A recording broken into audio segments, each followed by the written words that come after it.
We begin tonight in the United Kingdom, where pressure is mounting on London's police commissioner to resign. Her officers are being criticized for the way they treated people attending a vigil for Sarah Everard.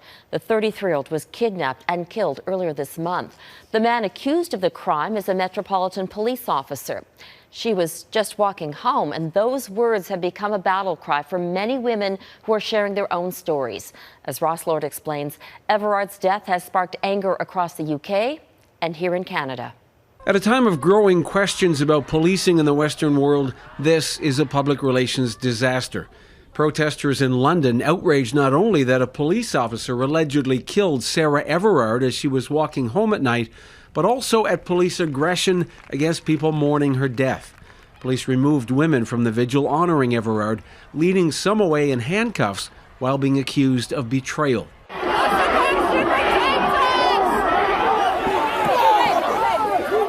Online, hashtags like "she was just walking home" are resonating around the world, with women who felt fear all of their lives about walking alone at night.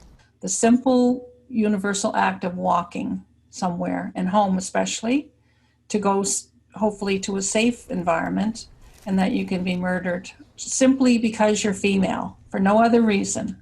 Danielle Jack from BC's Mamalikala First Nation led a march this weekend honoring missing and murdered Indigenous women. She's had her own horrific experiences. When I was 12, I was abducted, brutally raped and beaten and stripped naked and left in a ditch. In the UK, advocates note the number of women murdered by men is at an all-time high. Compounding the despair is the fact Everard's alleged killer is Metropolitan Police Constable Wayne Cousins, whose main job was patrolling diplomatic buildings.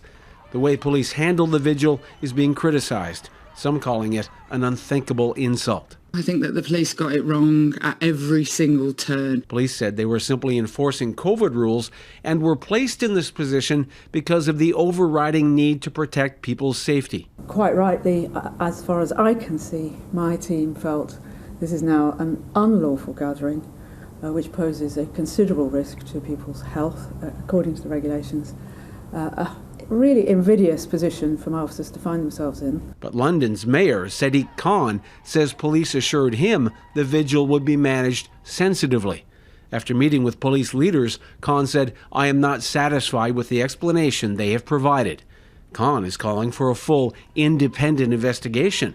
The UK's Home Secretary is asking the force for a full report on what happened. Ross Lord, Global News.